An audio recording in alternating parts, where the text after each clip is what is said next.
Welcome everyone to Tell Me That. My name is Paul, and in this podcast I interview my dad to find out about his interesting, funny and enlightening life stories. So if you are interested in learning from my dad, then stay tuned.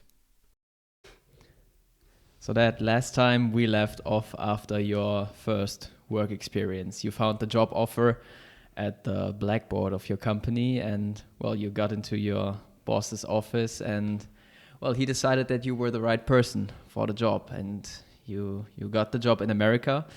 The question is, how was the transition? How did you get to America? How did you settle in? How was everything? Well, I'm going to tell you the details in a minute, but first, he did not decide that I was the right person. I decided that I was the right person, and I didn't even leave him an alternative. Very cool. Just no question about it. Yeah. So, anyway, yeah, it was the day that I saw this job offer on the blackboard. It was a day that changed my life completely. From being Willi, the young engineer, as a designer, getting into the office every morning, leaving the office at 5 o'clock. Now getting into this venture, going to the United States and starting a job that was much more divided into different challenges like sales and product management and even assembly and service and all this, So the design experience that I had that helped, but this now was more the job for an all-rounder. So therefore, these guys at the company, they said, well, before we let him go to the United States, he has to go through an internship. He has to go through an internship in the factory hall, working with these specialists that assemble the machines that manufacture and so on, so that he really knows how these machines are built, and if he gets into service questions, that he can give very good and solid answers. But that was already in the US? No. That was still in Germany. Okay. I spent about 8 months here in the factory, and it was very exciting for me because I even learned not to design something. I learned how to build something, and there are a lot of tricks and things that need to be considered when you assemble a machine that are not really specified in a drawing. In a drawing you find measurements, but sometimes if you want to have the right fit, you have to take a couple of thousands here or a couple of tens here, so to make it really work.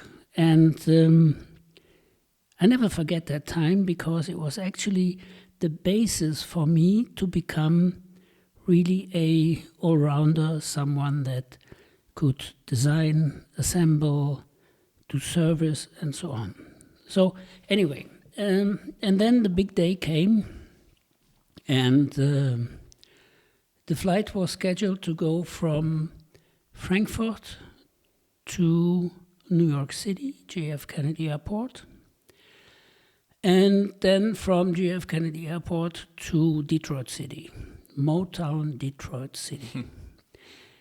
And it was quite exciting because, and funny also, because my first impression about the United States was when I got off the plane in New York City, I arrived with Lufthansa, and to fly from New York City to Detroit, I had to go with Northwest Orient, a different airline.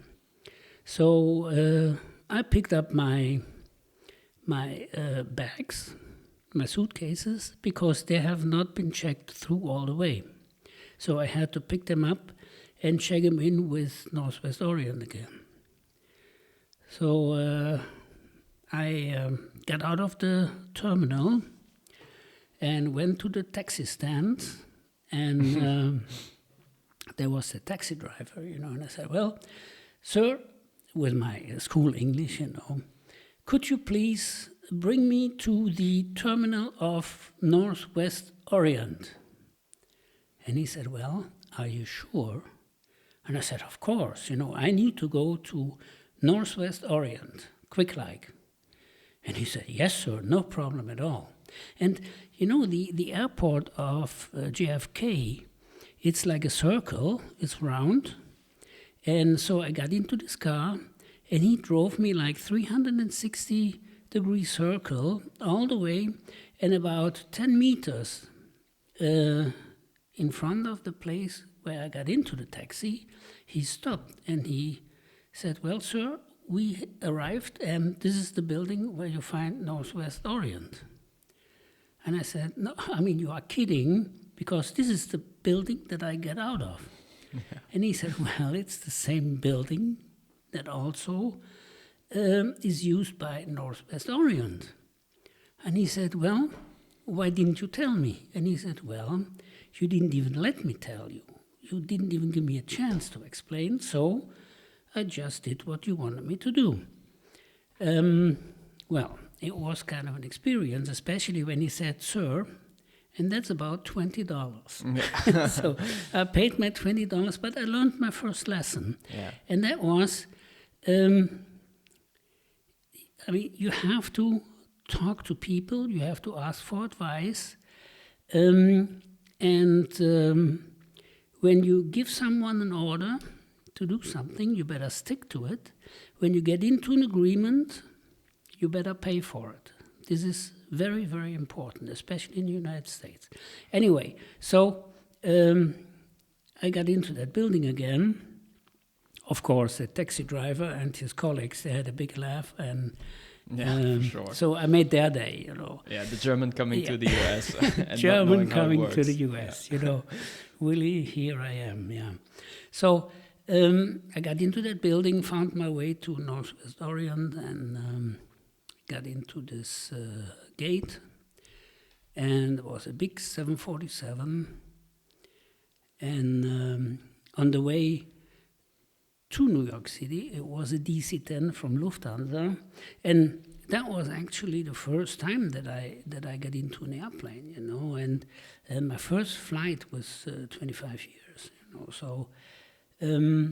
That's actually quite funny, because that's a common thing that we share. Our first flight was to the US and on Lufthansa. Yeah, right. It's funny, there's so many years right. in between, but that's a common thing. Yeah, that's true. Cool. So DC-10 Lufthansa. Well, yeah, DC-10 Lufthansa. It was kind of an uneventful flight, except this one little moment when this lady was sitting next to me, and she was folding her hands, and we had some kind of it was a minor turbulence, I would say, from today's. From what I know today, about flying. At that time, it was kind of shaking, and well, I also didn't really feel comfortable. But I thought, well, it's going to work out, So think positive. So but the lady, she was so nervous, and I said, "Lady, is there anything that I can do for you? Can I get you a glass of water, or should I call the stewardess? And what can we do about it?" And she looked at me and she said, well, the only thing we can do now is pray. And I tell you, that was kind of scary, But anyway, 2-3 hours later, we landed in JFK, and but how did you react? On the first flight, it would terrify me. Well, it was kind of strange, but it was my first flight, I didn't know, was it right or was it wrong, or was it at the limit? Is that airplane now supposed to break apart or not, But I always think positive, and the rest of the people in that airplane, they stayed calm, there was nothing wrong with it. Besides this lady, she, for the remaining 2 hours, she was praying, But anyway, so got out of the airplane, had my experience with a taxi driver, got into the building again and to the Northwest Orient terminal. And finally, I got into this big Boeing 747, the famous jumbo jet. I had a business class seat. Oh, wow. I tell you, I mean, it was like sitting in a sofa, you know. I mean, it was amazing. Now, I was sitting there and we took off, and then the stewardess came and she said, well, may we serve you something to eat, you know? And I said, well, why not, you know? And I had my first American steak. And believe it or not, you know, I mean, at that time, it's quite some time ago, you know, but at that time, the business class service with these big airlines, whether it was Lufthansa or Northwest Orient or United or American, the service was just first class, you know. So I had my steak, everything was perfect. I was sitting in that airplane heading towards Detroit City. When we landed, I got through custom clearance and through immigration, and there was my future boss was waiting there already, you know. And he was waving his hands, and he was really happy. And this is also something, a little difference between Germany and United States. I mean, he was the CEO of that company, and he owned the company, and he came to the airport to pick me up.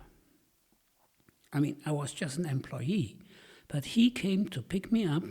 In Germany, I have never seen that a CEO or president of a company would personally pick up an employee from the airport, you know. But you see, in the United States, it's a lot of things are based on personal relationship, and you know, you never have a second chance to make a first impression. You see all that, you know. I mean, this is something that you have to learn better quick, like, you know, because otherwise you're going to be one of the guys that's going to say, United States, I mean, forget about it, you know. But it is a beautiful country, great people, but different. This is something that you have to realize, that you have to accept, and that you have to respect, you know. So anyway, we drove from the airport. We drove onto Dearborn Avenue. Dearborn Avenue is a very wide street that goes from the airport direction Detroit City, and we had to exit Farmington Road to get onto Grand River Avenue. And I had actually a hotel booked. It was the Oxford Inn, an old post or mail station from the old days, was changed into a hotel, just beautiful, you know. So my first night I spent at that hotel. I couldn't resist, and I had another steak. It was just 2 in 1 day. Yeah, it was just so Amazing. good, you know. Yeah. Anyway, so the next day, my boss, he picked me up and he said, well, Willi, in about 1 week, you're going to start your job at our factory. And the first week, we have to take care of a few things that need to be settled, you know, like where you want to stay and so on. And I thought, you're going to buy a house.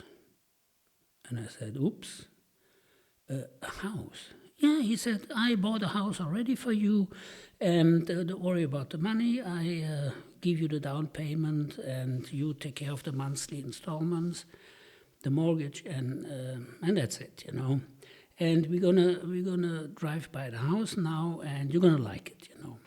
So we drove into Farmington, turned into Lilac Street, and 22465 Lilac. There was it, a ranch house, just beautiful, you know. I mean, it was like what they call in Germany a bungalow, you know. It was just great, you know. Big double garage but typical American, you know. You see this walkway and the lawn in front of the house, you know, and It was just beautiful. But it has not been taken care of for like 2-3 months. So I needed about 2 days and to get it kind of cleaned. But it was just beautiful. I really enjoyed staying at that house. And as I said, he gave me the down payment. So that was, I mean, from a financial point of view, it was all well taken care of. But you see, to get that mortgage from the bank, that was quite an adventure, because when my boss and we went to the bank, we had a meeting with the banker, and I had to apply for this mortgage. You know, the price of the house was $42,000. I mean, in 1978. Yeah. You know. Today, that would be imaginable. Today, a house like this would be probably in the $300,000 range. So this banker, very friendly person, you know, and first small talk, you know, with my boss and the banker and me and this, and first time in the United States, you know, standard questions. And he said, well, what kind of credit card you have? I said, none, I always pay cash. He said, well, did you ever buy a car on a loan basis, you know, or leasing basis? I said, no, I always pay cash, you know. And he said, what about a washing machine? I said, no, I said, I always pay cash. A TV set? No, I said, I always pay cash. And he said, well, in that case, I cannot give you a loan. I said, why? I always pay cash. He said, that's your problem. You are in the United States, and here in the United States, you need a credit record. You have to prove to the people that you can pay back a loan, you know, and if you have no proof about this, you don't get another loan. You know, it's that simple. And I said, well, what am I going to do? I mean, I just bought a house and got the down payment from my boss. And I mean, my boss was just sitting there smiling. You know, he knew exactly that scenario, because it was not the first time that he went through that. It was kind of lesson number 1, entering the United States. You know, so this banker, he then let me off the hook when my boss said, well, I'm going to cover for that, don't worry about it, and you can give him the loan. And he has a great job, he makes enough money, and so we got that loan. It was $420 per month, which was, well, I could easily handle that, you know. Anyway, so I got the house, got into a house. There were even furniture in that house, you know. It was just perfect, you know. 2 beautiful sofas, and the kitchen was furnished, and the bathroom, and so on, you know. It was just perfect, you know. So then I had to buy a car, you know. And my boss said, well, why don't you take one of the guys, and he comes along, and you go to a car dealership, and you're going to buy a car. I would suggest a used car first, not too expensive, to get some experience. And I said, well, I mean, I bought already several cars in Germany, you know. I mean, I will be able to buy a car here in the United States, you know. So I don't really need one of your guys, you know, to take my hand and lead me the way to a car dealership, you know. And he said, well, if you want to, I mean, go ahead. So I went to this car dealership, and I met the salesman of my life. He was so friendly, so nice, and he actually sold to me the biggest piece of shit that I ever bought, you know. It was just an old Chevy Vega, 4-cylinder engine with an automatic transmission. I mean, just enough horsepower to get it kind of moving. It was a good-looking car, because it was a hatchback, you know, like a coupe type car. But I mean, performance-wise, terrible, you know. And it was not really the newest car, you know. So anyway, so I showed up at the company with that car, paid $1,700 for that car, and the guys had all a big smile, you know, and it was a rip-off, you know. I mean, that car was worth maybe $700-800, But anyway, so it was the second lesson that I made, United States. So after that 1 week, I started my job in the company, and great company, great people, about 30 employees. One of the big importers of German machine tools in the United States. For every product line, he had a product and sales manager, and it was just great, So, but after like 2 months, my boss called me into his office and he said, "Well, Willi, I think I'm going to purchase a return ticket for you to Germany, I have the feeling that you don't feel that comfortable here, and to be quite honest, the guys don't feel that comfortable with you, because you are hard-headed German engineers. You are always right, and you don't leave any room for discussions. You always want to have the last word, and you are the center of the universe, and this is the type of people that we don't really need here, We need people that are kind of open, that know what small talk means, you will reach your goal at the end of the day, but you don't need to reach it using your elbows and your head, and so I decided I'm going to buy a return ticket for you to get back to Germany. Yeah, it must have been quite shocking, I imagine, after well, 2 it was months. more than that.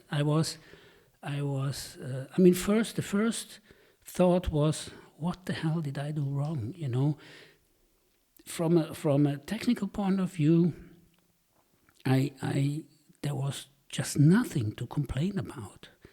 And of course, there were some processes that I wanted to be done my way, And so first of all, typical German, I'm right, the other guys are all wrong. Yeah.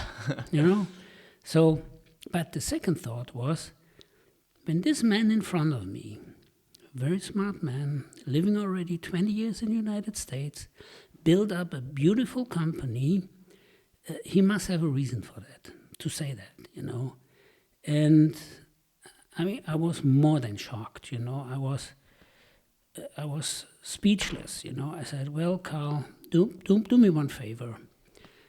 Let me digest this first now, and give me a day. And tomorrow afternoon, we're going to get into another meeting and we're going to talk about it." And he said, "Sure, no problem at all. See you tomorrow." So I went back home and started thinking about this. Sleepless night, all that crap. Anyway, I made my decision. Next day, I went into his office and I said, "Well, Carl, first of all, I want to apologize, for being such a pain in the neck to all these people here. They welcomed me with a big heart, and the way that I behaved was just wrong, I didn't listen. I was very stubborn and hard-headed. Every word that you said yesterday is, I can put a big bottom line below, it was, yes, you are right. However, that's my favorite word in English. However, I kindly ask you to give me a second chance. I promise to you, you will, what you have done yesterday is going to result into a mind change on my side, I promise you, in 1 year, you're going to say, Willi is one of the best employees that I have ever hired. Please give me that second chance. And he looked at me and he said, "Well, that's almost very American, This is the kind of dialogue that we have with our people, And yes, of course, I'm going to give you that second chance, you know. I mean, go ahead, do your job, listen, talk to the people. Don't push for a result within a very short time frame, you know. Give things a little bit more time, talk to people, and sometimes you have to give people a chance to get to know you, you know, because if they don't trust you, they're not going to do business with you, you know. And I got out of his office, you know. I had almost tears in my eyes, you know, because it was a really very great gesture from his end to let me have that second chance. And to make that story a bit shorter, about a year later, or 7-8 months later, he said, "Willi, it's just amazing how people can change, you know. Just yesterday, 2 of the guys came to me and they said, 'Well, Carl, what did you do to Willi?' I mean, this is a totally different person, you know. He's listening. I mean, he's nice and kind, and I took that as a big compliment, you know. And so Carl, my boss, you know, he said, 'Well, Willi, I'm very pleased, you know. I'm very pleased, and just go on like this, and you have a great future here in the United States, you know.' So that was one lesson I learned from a human point of view, you know. It's you have to listen. It is a different culture. You have to be open. Don't fight for your right, you know.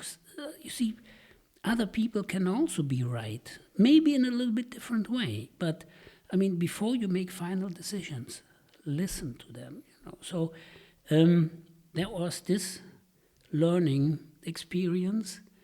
Now, one learning experience regarding commercial business, you know. I mean, commercial business, as I mentioned before, I was also the sales manager for this product line. And this product line were very special turning machines. And so one day we got a call from a company in Cleveland, and they were working for the Navy, and they were producing torpedoes.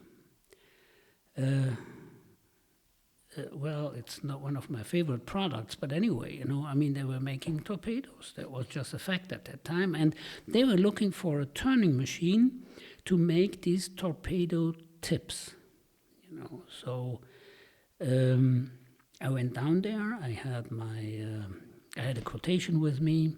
I had a layout of the machine with me, and I talked to the technical manager and to the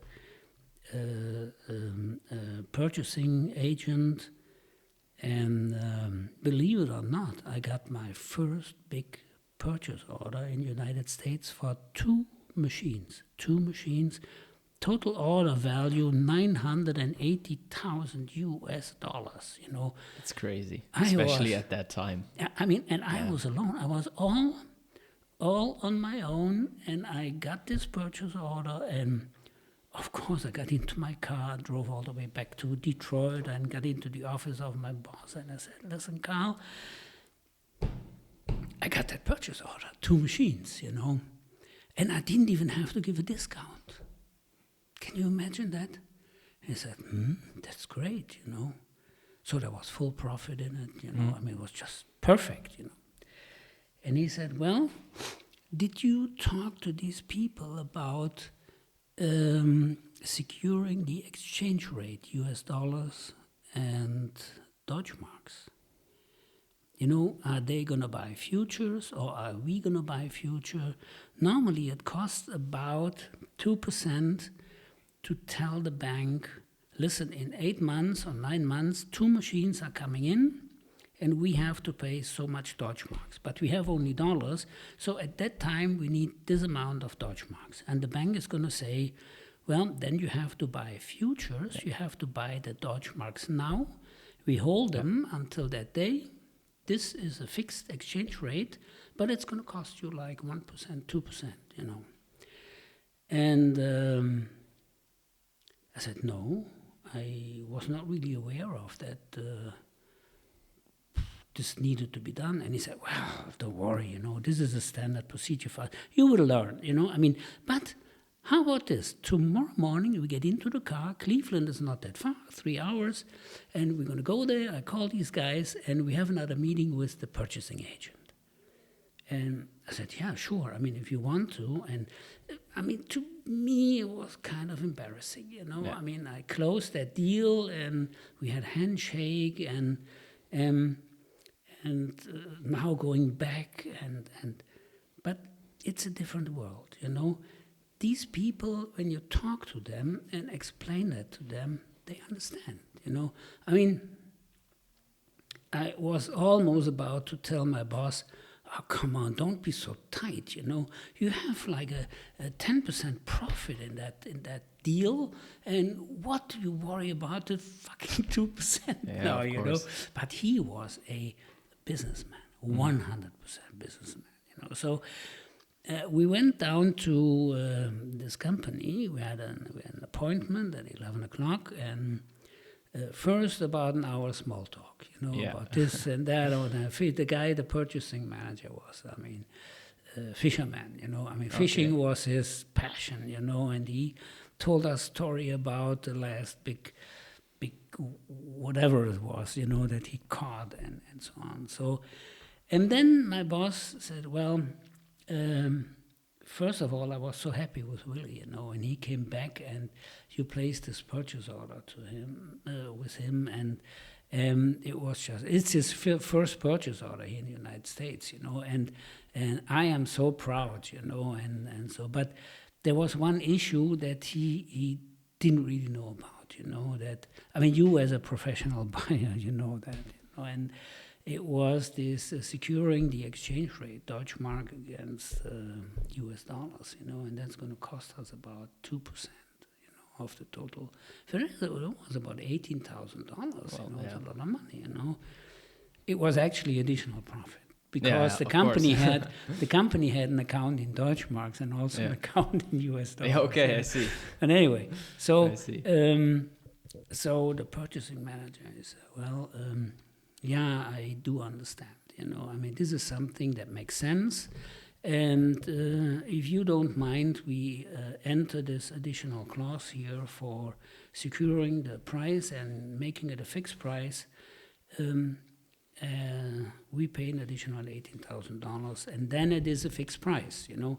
Well, the alternative would have been, my boss made them an offer. He said, well, you also can pay in US dollars in 8 months, but based on an exchange rate of blah, blah, blah. Yeah, so okay, if the exchange rate goes down, hey, you might even save $10,000. Yeah. If it goes up, you might lose $50,000, you know, and we just shouldn't start gambling here, you know. I mean, we are all professional business people, and so the purchasing manager, he placed a new purchase order with an additional $18,000, and we got out of the company. My boss was happy. Even he didn't really show it, you know. For him, it was kind of a standard procedure, you know. And I said, well, Carl, that was very impressive. It was very impressive, and I learned my lesson, you know.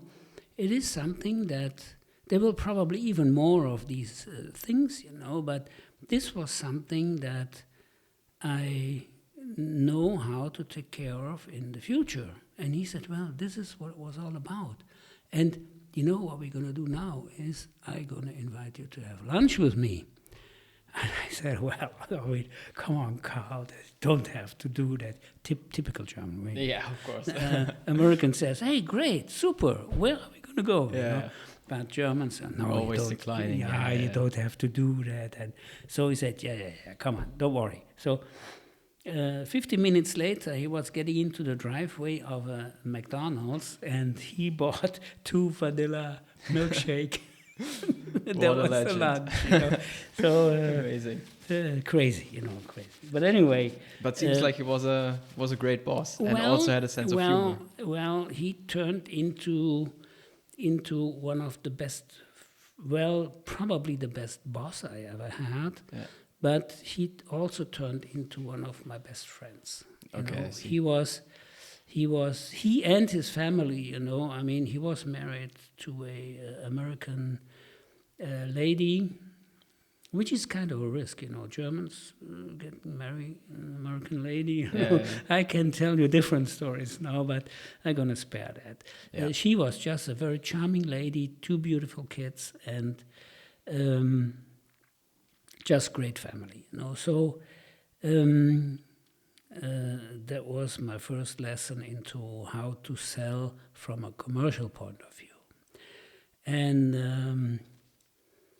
then the day came when these machines came to the United States, and I learned my second lesson about how to install machines, and so these 2 machines were supposed to come on a Monday morning, and I was supposed to leave on a Sunday afternoon to be there in the morning when these machines arrived at the customer's plant. And I asked my boss, who's going to be in the team? And he said, it's going to be Willi. He said, no, I mean, I need 2-3 guys that help me to install that machine. And he said, no, you are the specialist for this machine, right? I said, yeah, sure. And okay, case closed. You're going to go there Sunday afternoon. And if you have any difficulties, you can call me at any time, So Sunday afternoon, I went down to this customer's plant and got into the factory hall. I had my big toolbox, special German tools,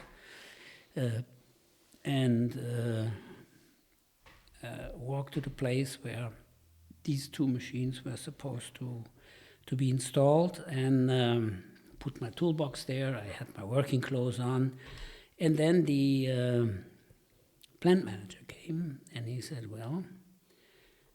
what are you going to do with that toolbox? I said, when these machines come now, I'm going to start unpacking and all that. And he said, no, I'm not going to do that. I said, why not? He said, because you are the supervisor, the installation supervisor. If you need a mechanic, there are mechanics. If you need a rigger that unpacks the machines, take the boxes off and so on, there are the riggers. If you need an electrician, in that office you find the electricians, and so on, And he said, this is a union plant. So union means everybody has his job, everybody is specialized, and if you need one of these people, you call them. And they are more than happy to help you, and I can assure you, these people are very well trained, and they will not disappoint you. And then I understood this term, installation supervision. That was in our quotation, installation supervision, where my boss got like $30,000 for, So I put my toolbox back into the car just to not being tempted to pick a tool and start working myself. So anyway, I put the toolbox back into the car, and I talked to the foreman of the riggers, foreman of the mechanics, the electrician, and so on, and we made a plan, and it was just so enjoyable, It was just so. They had everything prepared, This is also a big difference, United States to Germany, Germans, they wait. What's going to happen, They wait. They just sit there and they let the machines come in, and then they say, so, how are we going to start? United States, totally different. They had it all planned. They had plant, how they got rid of the boxes, where they stored the boxes, how they cleaned the foundation, how this and that. Every single step they had a big layout they made where all these steps were listed into, a big process, and at the end it was machine installed and ready to run. I was so impressed. That was a lesson that I learned from a technical point of view, So probably Americans were also pioneers in that sense, especially at that time. I think now it gets a bit more implemented in Europe too. But yes, probably back then. Yes, was only but America. you see, the point is the way they work and the way a company is set up in the United States is different. Here people, they are proud when they can say, "Well, I'm working already 30 years for the company." Yeah, right. 30 years for the company. Americans say, "What? Yeah. What the hell went wrong?" You see, the average American changes job every 7 years. So but they have very clearly specified job descriptions, especially in these big companies. It has two reasons. First of all, the employee knows exactly what to do because it's all written in his job description. And it is also easy to replace a person if someone gets sick or leaves, and you have that job description. And the job description will never have an overkill for a new person. It's always limited to the capabilities of the education and the experience of the new person. So at that time, it was all new for me. I came from a good old-fashioned German machine tool company, and we had people that they didn't come with the wheelchair to the company was at all. Like 30 years, 40 years, 50 years with the company. It's United States. Just no way that this is going to happen. So in that regard, I learned a lot, and it was my first year in the United States where I got the basis for how to deal with people, how to adapt to a new culture, how to do business the American way from a commercial point of view, but also from a technical and practical point of view. But there are many more things that I can tell you about my 3 years in the United States, but I think we're going to leave that till the next podcast. Thank you very much. Yeah, very, very amazing stories. Again, if you had to summarize one lesson to make it a bit easier for our audience from all of this that you told us, what would that be the most important thing? Well, before you talk, listen. Yeah. Before you talk, listen. Let your brain work first before you say something. This is, you see, in Germany, there is one word that's but.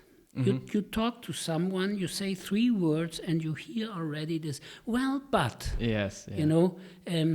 This is something in the United States, you don't make friends, If someone talks, you let him talk until he finishes.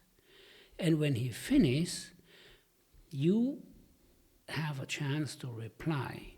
But you have to reply with respect. And you see, it is very important that you think about what you're going to say. And you see, here in Germany, sometimes, I'm German myself, you know that, but you see, here sometimes people say things that they haven't really thought about,